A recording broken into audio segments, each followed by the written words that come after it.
say on behalf of Falmouth Jewish congregation is that we are deeply honored to host this exhibit. It has been in the works for some time and the pandemic got in the way, but this is, Claudia will say, it's only the second time that this has been exhibited, and we've been aware of it and wanted to host it for quite some time. We are also delighted to once again welcome Ruth Oppenheim, who's back there signing books of her poignant memoir. We've had Ruth speak twice at least to our congregation. Her words are always stirring and poignant, and as I said to somebody, both elegant and economical. So she gets to the point, but with great heart. And I think you can say the same thing about Claudia's art. And Claudia will tell you how the two of them collaborated to create this series, and I think you'll find it very interesting. Thank you to Jeff Oppenheim and for creating these wonderful panels that made this possible, to his crew who helped set it up and hang the exhibit, to everybody who baked and helped at the door. If you haven't met Ruth, please take the time to stop over and see Ruth. If you purchase a book, they are $25, and all proceeds go to Falmouth Jewish congregation, so we are grateful for that donation, and also want to honor Jeff and his wife Valerie as amongst the founders of this wonderful congregation. So, Jeffrey, go ahead.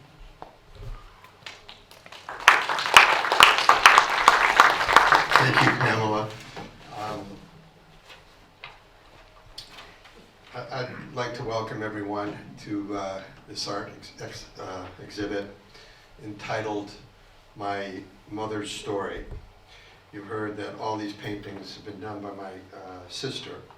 They chronicle my mother's life around the time of Kristallnacht, which was the night of the broken glass. On that night in 1938, November 9th, 1938, the Nazis burned 267 synagogues. They killed 91 Jews and imprisoned nearly 30,000 of our people. They destroyed homes, countless homes, and 7,000 businesses of Jewish families. So you were going to learn about my mother's experience. This was 84 years ago that she went through this experience.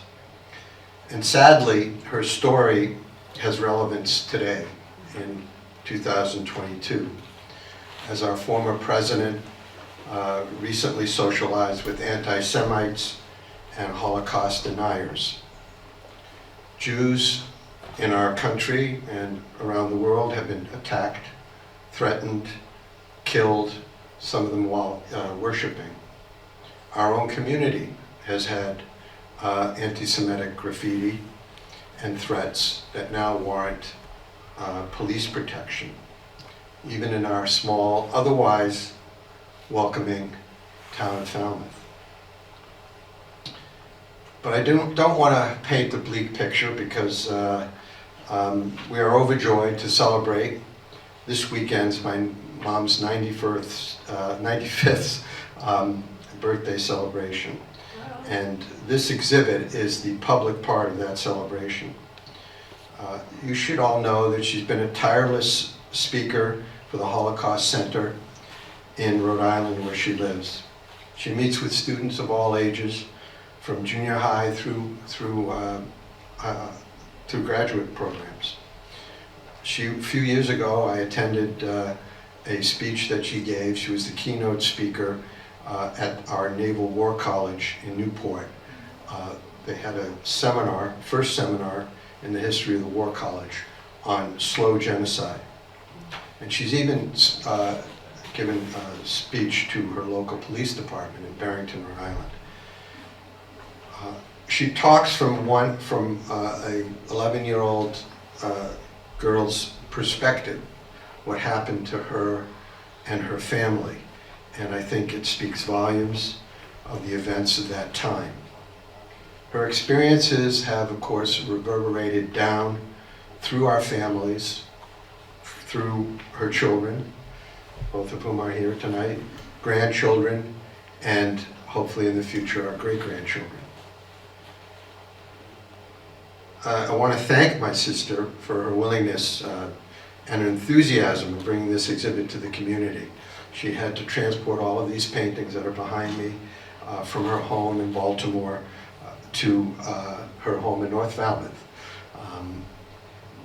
And I want to thank, of course, our congregation, because they've been so willing and encouraging to sponsor this event, especially our president, Ann Ryder, and our director of lifelong learning, Pamela Rothstein. Thanks to all of you for attending and showing your interest. And finally, I want to thank my mother, who's somewhere in the back there. She continues to inspire the whole family with her energy and her courage to tell her story, which you can read more about if you haven't yet purchased her memoir.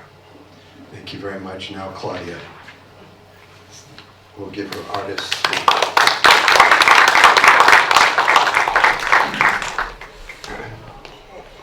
I want to thank Pamela and my brother Jeff, and also Ann Ryder for really being such a support about this project. And I'm honored, really honored, to have the art show here at the Falmouth Jewish Community Center, and especially to celebrate the 95th birthday of our mother, Ruth Oppenheim. Thank you, all of you, for coming here to celebrate this remarkable woman. My plan is to give a brief background on how these paintings came to be, and then I'm very happy to answer any questions that you might have. So, and you can either come up privately or we can do it in this format. The story behind my mother's story is that one day, one of my art mentors, who's Tamara Ziegler, suggested to our painting class that we paint whatever we wanted. That wasn't her usual format. I painted from my inner spirit, with passion, in the moment, and at one with color and light.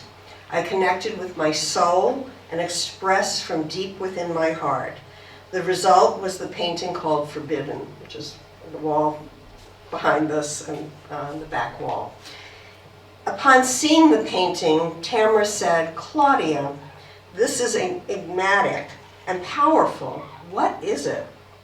And without really thinking or knowing and processing what I had done, the words came out from my mouth. This is about my family's past and that they were Holocaust survivors. So she encouraged me to keep painting, and I listened to her. And my mother's story is a result of that encouragement. At the time, my mother was 86 years old. I sent her photos as I completed the paintings. I was in Baltimore, sent them by email to her, and then she shared her reactions to each of these paintings. That is the written words that are up here. Her comments touched me deeply, and I'm sure you can understand that, and the story unfolded. I did not paint this chronologically. Rather, I allowed the paintings to emerge over the course of a year, and they truly appeared, covering the range of my mother's experience. Farewell to Opa is an example of this. I don't know if you remember that, that's on the other side.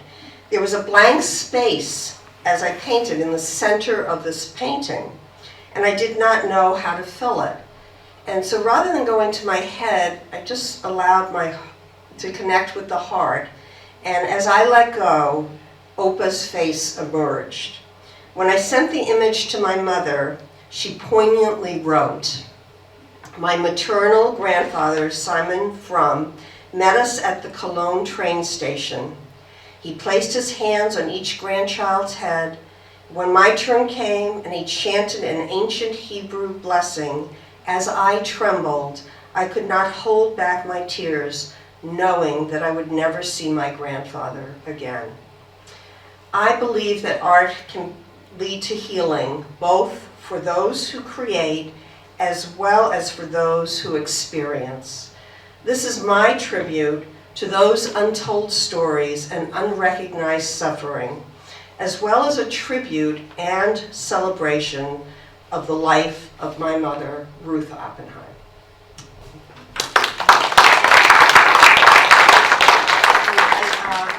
This show came about when I was painting with Tamara Ziegler, one of my art mentors, in a painting class, and she said, "Why don't you all paint whatever you want?"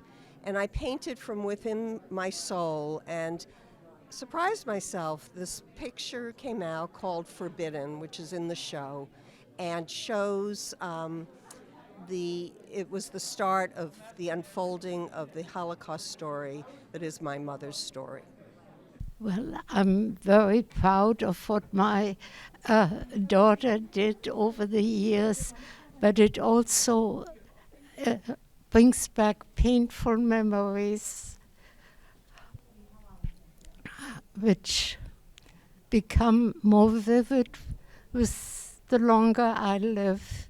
And it's been 95 years, and it still hurts very much to know how many of my relatives died.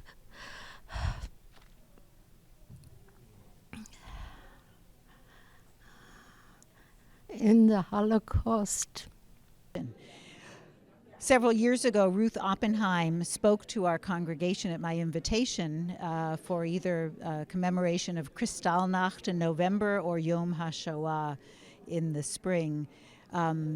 Ruth is the mother of our member, Jeff Oppenheim, who with his wife were amongst the founders of Falmouth Jewish Congregation over 30 years ago. So we had a special connection with her. She's also spoken to the congregation in the past. And we focused that conversation also around second generation, what the impact on children of Holocaust survivors. So Jeff and Claudia spoke as well. And since that time, cognizant of the fact that Claudia had created this series of paintings, we had talked about bringing it here to Falmouth Jewish Congregation as yet another way of experiencing that legacy and how it takes root in children of survivors, how art can help survivors and their children reflect in a new way, in a different way on that experience. And having just heard Claudia talk about the process and her mother's reactions to the paintings, and then going back to the paintings, producing more and creating a sequence was really inspiring, because there was a life to it that was very based in that connection between her and her mother, in that back and forth. It's very powerful to have this show at the Falmouth Jewish Community Center. My brother has carried on the legacy of the Jewish legacy by being one of the early founders of the temple, and it means so much to me to be able to have this at the temple that he and my sister-in-law have spent so much of their lives at, and that my parents, my father when he was alive would come here often for high holidays, and my mother as well. The only other time that this show has been shown was in Baltimore, where I'm from, at the Baltimore Hebrew congregation, and that was in 2014 at the high holidays, when my mother talked about forgiveness and gave a talk, and we had the show as well. You know, I think it's very meaningful to be able to focus in on one 11-year-old Jewish youngster and the impact on her life and her family. Because I think when you think about 6 million people who were killed, it's just overwhelming, the numbers. But this show, this exhibit, is about one family in a small town in northern Germany, and seen through my mother's eyes as a child. Fortunately, her family was able to make it out intact, not the extended family, but her nuclear family. And for that, we are very grateful. Have a great feeling of pride about my children, and I'm also very grateful to be here. I've had a long life, and am filled with gratitude. And during the pandemic years was a time for me to contemplate my life and realize how deeply I have been affected by the Holocaust, and hope we will never see such torture again, though I'm concerned about the rising anti-Semitism in this country.